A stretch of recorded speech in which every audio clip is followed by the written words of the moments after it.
ஒரு 150 கிராம் தட்டைப்பயிறு எடுத்து ஒரு 2 பச்சை மிளகாயும் மஞ்சள் பொடியும் உப்பும் போட்டு 4 விசில் வேக வச்சு எடுத்தாச்சு. அதுக்கப்புறம் பூசணிக்காய் ஒரு 150 கிராம் வேக வச்சு எடுத்து வச்சுருக்கேன்.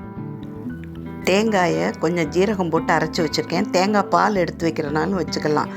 வேக வச்ச காராமணியோட பூசணிக்காய் அரவை, மற்றபடி ருசிக்கு தகுந்த அளவு உப்பு போட்டிருக்கோம். இந்த நேரத்தில் பச்சை மிளகாய் காரம் போதுமான்னு பார்த்துக்கணும். இல்லைன்னா வதக்கும்போது 2 பச்சை மிளகாய் சேர்த்துக்கலாம்.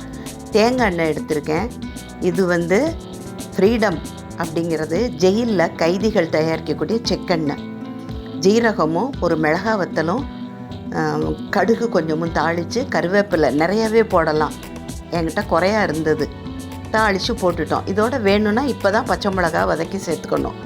அதோட வறுத்து வச்ச ஒரு 1.5 கைப்பிடி அளவுக்கு தேங்காய் எண்ணெய் விட்டு நல்லா செவக்க வறுத்த தேங்காய் பூவும் சேர்த்து ஒரு கொதிக்க விட்டுட்டோன்னா சுவையான எரிசேரி, பூசணிக்காய் எரிசேரி ரெடி.